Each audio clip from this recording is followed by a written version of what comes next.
Welcome to the teachers YouTube channel.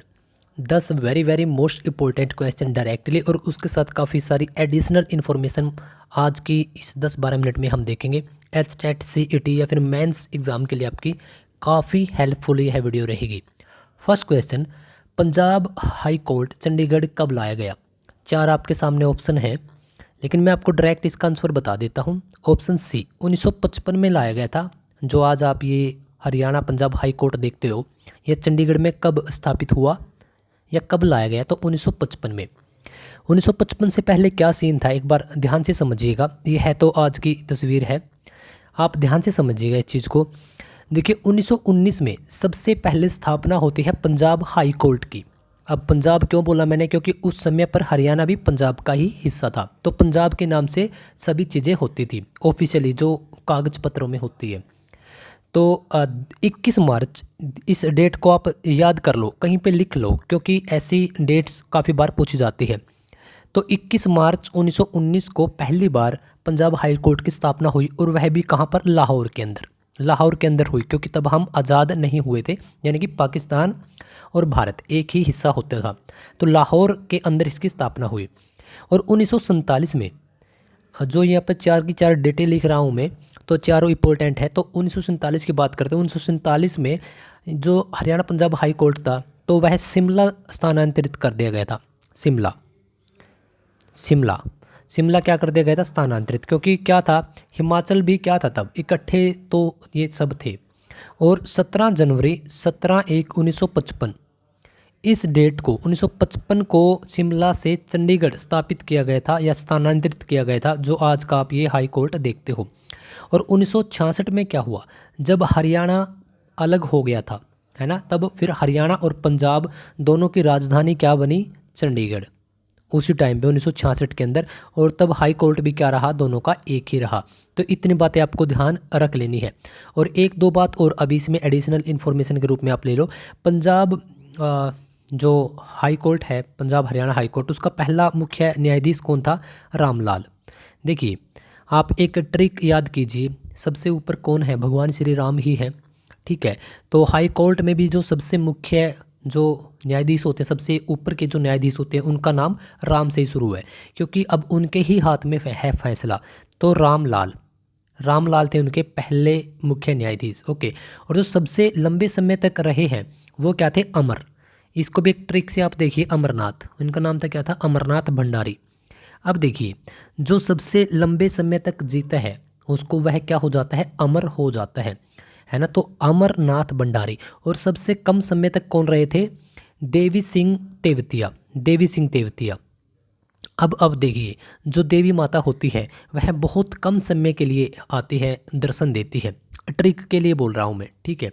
अगर पहली महिला न्यायाधीश की बात कर ले, तो वो कौन थी? किरण आनंद पाल। आप इसको कैसे याद करोगे कि जैसे सूर्य की एक छोटी सी किरण आती है ना, और महिलाओं से आप इसको रिलेट कर सकते हैं। ओके। तो इतनी सारी बहुत सारी इन्फॉर्मेशन इस वीडियो में हमने कवर की है। तो चलिए हमारा जो सेकंड क्वेश्चन है उसकी तरफ हम मूव कर लेते हैं। साथ साथ में तस्वीरें भी लगा देता हूँ मैं, क्योंकि जब आप इस वीडियो को देखते हो तो डायरेक्टली आपके माइंड में उस इंसान की या उस प्लेस की तस्वीर चली जाती है। तब आपका सबकॉन्शियस माइंड और भी इन चित्रों के माध्यम से अच्छा सीखने की कोशिश करता है। देखिए हरियाणा का पहला राज्यपाल कौन था, यह उनकी तस्वीर है। तो डायरेक्ट मैं आंसर बता देता हूँ। ऑप्शन ए के साथ हम लोग जाएंगे, धर्मवीर, या फिर कहीं कहीं आपको धर्मवीरा भी मिल सकता है। पहला राज्यपाल कौन था? धर्मवीरा। कब बना था? 1 नवंबर 1966 को। कैसे? क्योंकि तब हम पंजाब से अलग हुए थे, तो इनको राज्यपाल के रूप में तब रखा गया था। अगर हम बात करें बी.एन. चक्रवर्ती की, जो आप ऑप्शन बी में देख रहे हो, बी.एन. चक्रवर्ती।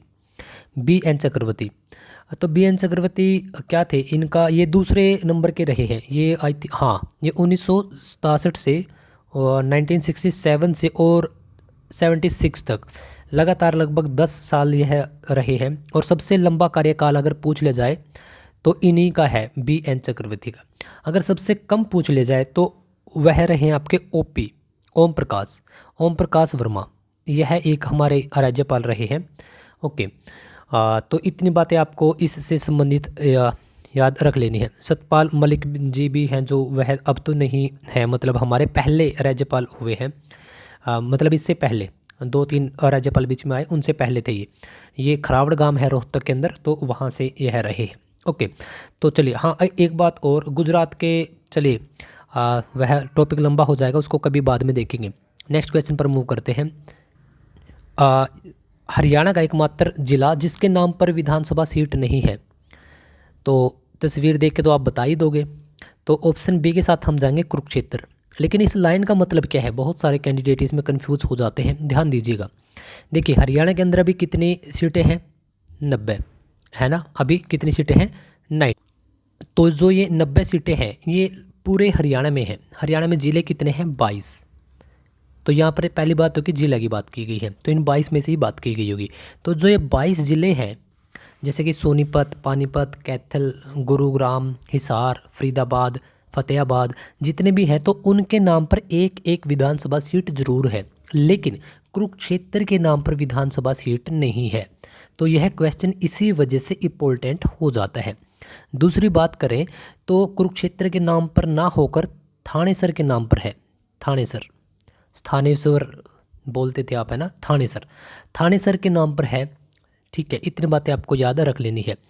अगर और बात करें अभी हरियाणा के अंदर वर्तमान में 2024 की बात कर रहा हूं मैं, अभी कितनी है विधानसभा की सीटें, 90। इन 90 में से 17 सीटें ऐसी हैं जो कि आरक्षित हैं। इतनी बातें भी आपको याद रख लेनी है।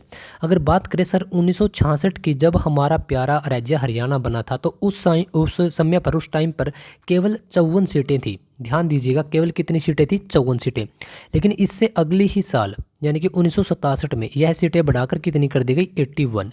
और ठीक 10 साल बाद यानी कि 1977 में यह सीटें कितनी कर दी गई, 90। लेकिन 1977 के बाद आज तक 2024 तक लगभग 47 साल हो चुके हैं, 47 ईयर्स हो चुके हैं, अभी तक यह सीटें उतनी ही हैं और 2026 तक यह सीटें इतनी ही रहेंगी। 2026 में यह सीटें बढ़ेंगी, क्यों, क्योंकि तब परिसमन होगा। ओके, और अगर हम बात करें, हाँ, प्रथम विधानसभा अध्यक्ष कौन थे, सन्नो देवी। सन्नो देवी यह क्या थे, प्रथम विधानसभा अध्यक्ष। इतनी बातें आपको पता होनी बहुत ज़रूरी है। जो कि भारत की पहली महिला जो विधानसभा अध्यक्ष बनी थी। अगर प्रथम पुरुष की बात कर ले, यह कौन थी महिला, अगर प्रथम पुरुष की बात कर लें तो वो थे आपके राव वीरेंद्र सिंह। राव वीरेंद्र सिंह, ओके, राव वीरेंद्र सिंह, राव वीरेंद्र सिंह। आप साथ साथ में अगर नोट्स बना लोगे थोड़े थोड़े आपके हिसाब से, तब भी आपको बहुत बेनिफिट होगा, क्योंकि काफ़ी बार पीडीएफ, जैसे आज की क्लास है तो 1 या 2 दिन बाद डलती है, तब आप कंफ्यूज हो जाते हो टेलीग्राम पर, और बहुत सारे लोग तो टेलीग्राम पर होंगे भी नहीं आप में से, है ना। देखिए, जो सबसे लंबे समय तक विधानसभा अध्यक्ष रहे थे, काफ़ी बार एग्जाम्स में पूछा गया है, वो थे आपके सरदार तारा सिंह।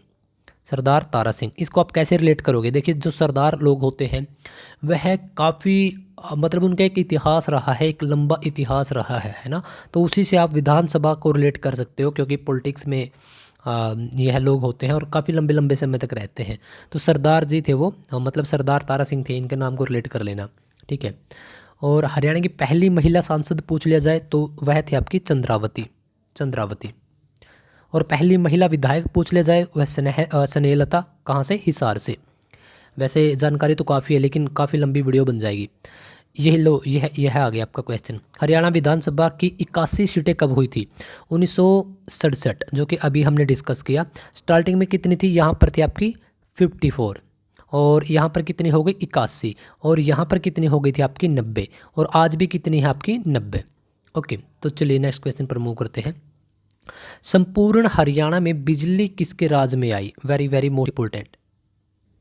तो किसके राज में आई, तो आपका ऑप्शन डी के साथ हम जाएंगे। देखिए, देवीलाल, भजनलाल, मनोहर लाल और बंसीलाल, 4 लाल हरियाणा के मुख्यमंत्री रह चुके हैं। तो ऑप्शन डी के साथ हम जाएंगे बंसीलाल। बंसीलाल 3 बार हरियाणा के सीएम बन चुके हैं। कब कब, पहली बार ये बने थे 1968 में, 1968 में पहली बार बने थे ये, और रहे थे 1975 तक, 1975 तक। फिर ये 1985 में बने थे जून में, और फिर 1987 तक रहे थे लगभग 2 साल जून तक। और फिर एक प्लान और इन्होंने पूरा लगभग खेला 1996 से 1999 तक। ओके, और इसके बाद कौन बने थे? ओम प्रकाश चौटाला। ठीक है, तो किसके राज में आई थी?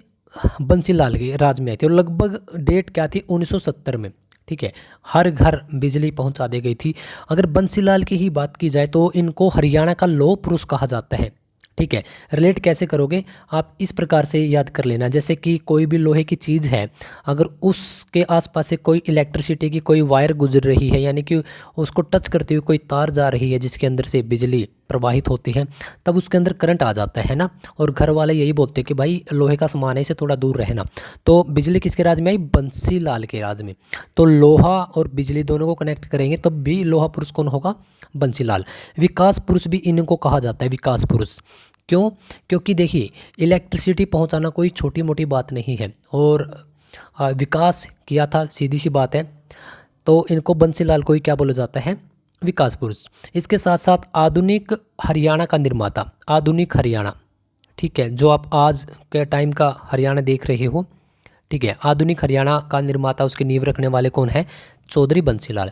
इसको इसी प्रकार से रिलेट कर लेना, क्योंकि बंसी ने क्या किया था? बंसीलाल जी ने, बिजली आई थी, तो बिजली आई तो मतलब बहुत कुछ ना कुछ तो उन्होंने किया ही है, बहुत कुछ किया इनफैक्ट।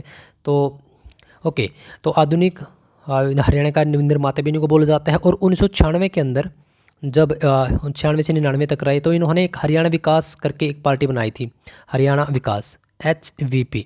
यह भी पूछ ले जाए HVP पार्टी किसकी है, तो बंसीलाल जी की। और इन्हीं के राज में सबसे बड़ी बात, आप लोगों ने आपके मम्मी पापा दादा दादी किसी से भी सुना होगा कि एक बार शराबबंदी हुई थी 1996 से और 1998 तक, है ना। तो इस 96 में हुई थी आपकी शराबबंदी, और इसमें या इस बंदी को ख़त्म कर दिया गया था, वापस से ले लिया गया था। तो यह भी चौधरी बंसीलाल के ही जीवन काल में हुई थी, और सॉरी कार्यकाल में हुई थी, है ना। तो very very most important question ऐसे हो जाते हैं। अब देखिए, हरियाणा में सबसे ज़्यादा सर्दी कहाँ होती है? सबसे ज़्यादा सर्दी बताइए। तो आप खुद भी देख सकते हैं, पंचकुला आपका ऊपर की तरफ हो गया, कैथल भी ऊपर की तरफ, कुरुक्षेत्र भी, और जो हिसार है यह राजस्थान के लगता है ना। तो एक ही डिस्ट्रिक्ट दिया है, तब जाहिर सी बात है वैसे पहचानने वाले यहाँ से भी पहचान जाते। और यह सर्दी का कोहरा है जो कि अभी आजकल चल रहा है। तो सर्दी सबसे ज़्यादा कहाँ पर होती है? हिसार में होती है। और गर्मी भी इसी तरफ सबसे ज़्यादा होती है, क्योंकि आपने यह बात तो सुनी होगी कि राजस्थान दिन में बहुत ज़्यादा तप करता है और रात में बहुत ज़्यादा ठंडक। तो अब सर्दियाँ आ रही है, तो अब तो और भी ज़्यादा ठंड होगी। देखिए, रबी की फसल है, वेरी वेरी मोस्ट इंपॉर्टेंट। वैसे तो यहाँ पर एक तस्वीर लगा रखी है, तो जिन लोगों ने देखना था वह तो डायरेक्ट बता देंगे कि सर सरसों, ठीक है, रवि। लेकिन जो ये बाकी फसलें हैं, जैसे कि ज्वार, मक्का, बाजरा, और इसके साथ साथ धान, यह क्या हो जाते हैं? आपकी खरीफ की फसलें। ठीक है, हरियाणा में मुख्यतः 3 फसलें उगाई जाती हैं। 3 कौन कौन सी? पहली आपकी रबी की फसल, जो कि हमारी इस क्वेश्चन में है। दूसरी आपकी खरीफ की फसल, जो कि जैसे कि अब गेहूं है, तो गेहूं के बाद मतलब कि जो खाली टाइम होता है गेहूं के बाद का और धान लगने से पहले, उसमें उगाई जाती है तीसरी फसल। कौन सी? जायद फसलें। जायद फसलें इनको बोलते हैं, जायद फसलें। ठीक है, तो 3 प्रकार की फसलें हरियाणा के अंदर होती हैं। देखिए, जो रबी की फसल है इसको हम आषाढ़ी बोलते हैं, आषाढ़ी, और हरियाणवी में साडी। ठीक है, अब बुआई कटाई की अगर बात करें तो रबी की फसल आपकी बो दी जाती है अक्टूबर और नवंबर, इन दोनों महीने में बोई जाती है। और आपका मार्च से अप्रैल में, मार्च में तो खैर बहुत कम लोग, लेकिन अप्रैल में, हाँ, मार्च और अप्रैल, क्योंकि 13 तारीख जो 13 अप्रैल है उसको हम बोलते हैं हरियाणवी में मेघ। तो मेघ पर मतलब कि वही बोलते हैं ना कि भाई जिसने थोड़ी लेट या जिसने थोड़ी पहले बोई है, तो 13 तारीख सब हर एक इंसान अपनी फसल को काटने के लिए तैयार कर देते हैं। ठीक है, तो इतनी बातें आपको यह याद रख लेनी है। चलिए नेक्स्ट क्वेश्चन पर मूव करते हैं। शिवालिक की सबसे ऊंची चोटी का नाम बताओ। वेरी वेरी इंटरेस्टिंग क्वेश्चन, और पूछे भी गए हैं। शिवालिक, और पहले तो आपने 2 रेंज सुनी होंगी, एक तो शिवालिक और दूसरी अरावली। देखिए, एक तो मैं यहाँ पर लिख देता हूँ अरावली, अरावली, ठीक है, और दूसरी आपकी शिवालिक। अगर हम बात करें कि यह हरियाणा में है किस किस तरफ, देखिए यह है आपका हरियाणा, ठीक है, ओके, अगर मैं एक बार कलर चेंज कर लेता हूँ, देखिए यह रहा आपका बीच में हरियाणा, ठीक है। अगर यहाँ पर रेंज है, ये पहाड़ है ये, ठीक है। अगर ऊपर की तरफ बात करें तो ऊपर की तरफ रहेगा सैवालिक। अगर नीचे की तरफ बात करें, राजस्थान के तरफ की बात करें, तो वहाँ पर रहेगा अरावली। अब आप इसको याद कैसे रखेंगे, जो आ से स्टार्ट होता है वैसे तो वह प्रथम आता है, जैसे ए आ, तो अरावली आ से स्टार्ट हो रहा है, लेकिन इस मामले में आपको इसको उलट देना है कि इस मामले में आ नीचे जाएगा और सा ऊपर आएगा, मतलब जो दूसरा बचेगा तो वो ऊपर ही आएगा। तो पंचकूला में क्या है, शिवालिक की हमारी पहाड़ियाँ, और नीचे क्या है हमारी मेवात की तरफ अरावली की पहाड़ियाँ, ठीक है। ओके, अब बात कर रहा है शिवालिक यानी पंचकूला में जो पहाड़ियाँ हैं उनकी सबसे ऊंची चोटी पूछ रहा है। तो ऑप्शन ए के साथ हम जाएंगे, 1514 मीटर है। यह क्या है आपकी करो। और जो दूसरी है आपकी, यह क्या है आपकी अरावली रेंज। अरावली की पहाड़ी है जो नीचे की तरफ है, यह महेंद्रगढ़ में है। डोसी की अगर आपने पहाड़ी सुना हो तो 642 मीटर है। कहीं कहीं पर यह आपको 652 मीटर भी दिख सकता है। ओके, तो चलिए नेक्स्ट क्वेश्चन पर मूव करते हैं। भिंडावास झील कहाँ पर है। भिंडावास और चमिंडावास, क्या कुछ संबंध आपको एक जैसा दिख रहा है, बताइएगा। चमिंडावास के बारे में क्या कुछ जानते हैं, क्या वो एक गेंदबाज थे, अच्छे गेंदबाज थे। तो देखिए भिंडावास, भिंडावास झील कहाँ पर है, तो रेवाड़ी, कैथल, फरीदाबाद या गुड़गांव। तो इनमें से आपका राइट आंसर तो है नहीं, शायद मिस प्रिंट हो गया है। क्यों, क्योंकि जो आपकी भिंडावास झील है वह है आपकी झज्जर में, झज्जर डिस्ट्रिक्ट है ना। और यह जो भिंडावास झील है आपकी, तो यह आपकी सुंदरता के लिए फेमस है। सुंदरता, काफ़ी सुंदर है ये झील। और भिंडावास है ये बड़ी भालू वाली। ओके, बहुत सारी इसमें अलग अलग आपकी झीलें आती हैं, जैसे कि कर्ण झील कहाँ पर है, करनाल में है। टिक्कर कहाँ पर है, टिक्कर वेरी वेरी मोस्ट इम्पोर्टेंट ताल कहाँ पर है आपकी, पंचकुला के अंदर है। तिलियार झील आपकी कहाँ पर है, रोहतक के अंदर है। और तिलियार झील आपकी 123 एकड़ में फैली हुई है। आपकी दमदमा कहाँ पर है, गुड़गांव। और हमने ट्रिक भी करवा रखी है, जैसे कि दमदमा झील, जैसे कि दमदमा झील कहाँ पर है। दमदमा में आपको एक वर्ड दिख रहा है दम, और दम किस में है, जो हमारे बुजुर्ग हैं सबसे ज़्यादा तो उन्हीं में है ना। और उनमें भी कैसे है, क्योंकि वो पहले गुड़ खाते थे, देसी गुड़। तो यह एक ट्रिक बना रखी है, ऐसी ऐसी बहुत सारी ट्रिक्स हैं, है ना। तो आप उनको भी एक बार विजिट कर सकते हो। और चलिए आज का इस वीडियो का हमारा लास्ट क्वेश्चन, काफ़ी इंटरेस्टिंग क्वेश्चन। हरियाणा में पहली ट्रेन कहाँ से कहाँ या कब से कब तक। बहुत सारे कैंडिडेट को तो पता होगा, क्योंकि यह क्वेश्चन रिपीट हुआ है, इसमें नहीं किसी दूसरी वीडियो में। जो लगातार देखते हैं उनको पता होगा, 1873 में। ओके, तो इतनी ही आज की इस वीडियो में जो 10 क्वेश्चन है वह आपको डायरेक्ट, और कुछ 20-30 क्वेश्चन इसके साथ एडिशनल इन्फॉर्मेशन में हमने करने की कोशिश की है। तो देखिए, अगर आप HTET की तैयारी कर रहे हो, या फिर आप हरियाणा CET की तैयारी कर रहे हो, या फिर आप CET के मेंस की तैयारी कर रहे हो, किसी भी एग्ज़ाम की आप कभी भी पढ़ रहे हो, जो हिस्ट्री है वह तो कभी बदलती नहीं। तो क्वेश्चंस आप देख सकते हो, सीरीज है एक पूरी, इसको आप देख सकते हो। आप द टीचर्स के प्लेटफॉर्म पर टेलीग्राम पर जुड़ सकते हो, लिंक आपको डिस्क्रिप्शन में मिलेगा। उसका आपको बहुत सारा फ़ायदा होगा। फ़ायदा क्या, जैसे कि PDF वगैरह, टाइम पे अपडेट और पोस्ट, वीडियोज़, नोट्स जितने भी हमसे बन पाते हैं वह सभी फ्री ऑफ कॉस्ट यहाँ पर आपको प्रोवाइड करवाए जाते हैं। बहुत सारे कैंडिडेट जुड़ चुके हैं, आप भी जुड़ सकते हो। और सबसे बड़ा फ़ायदा जो कि मुझे टेलीग्राम पर लगता है कि हम यहाँ पर हर दिन कभी 20, कभी 30, कभी 50 पोल डाल देते हैं। पोल मतलब कि जैसे कि एक क्वेश्चन, उसके नीचे 4 ऑप्शंस। तो बहुत सारे कैंडिडेट यहाँ पर अपना अपना जो उनको लगता है कि इस क्वेश्चन का क्या आंसर है वह देते हैं उसका सही जवाब, और साथ के साथ उनको पता चल जाता है कि कितने क्वेश्चन गलत हुए, कितने सही हुए। तो यह भी एक तैयारी आंकने का, आपका खुद आंकलन करने का एक अच्छा तरीका है। वैसे ही आपके लिए सुझाव तो आप देख सकते हैं, अगर आपको अच्छा लगता है कि हाँ मुझे जाना चाहिए तो मोस्ट वेलकम। टीचिंग मेथड अगर आपको अच्छा लगता है, क्योंकि बहुत सारे कैंडिडेट बोलते हैं कि सर आपका जो टीचिंग मेथड है वह हमें काफ़ी अच्छा लगता है, तो सौभाग्य है मेरा। और आप वीडियोस देखते रहिए। अगर आपका कोई सुजेशन है तब आप कमेंट करके मुझे बता सकते हैं। आप अगर किसी भी एग्ज़ाम की तैयारी कर रहे हो जहाँ पर हरियाणा जी की स्पेशली आती है, तब आप इस चैनल पर खूब आपका टाइम लगा सकते हो। और बाकी जो भी एग्ज़ाम्स हैं उनके लिए भी जितने भी हमारे यहाँ पर यूट्यूब पर जितने भी वीडियोज़ हैं उनको भी आप देख सकते हो। तो आप पढ़ते रहिए, खुद के ऊपर हमेशा विश्वास रखिएगा, क्योंकि एक एक दिन ही आप मिलकर आगे बढ़ते हो। अचानक से कोई भी ग्रोथ नहीं करता, ग्रोथ हमेशा आराम आराम से होती है।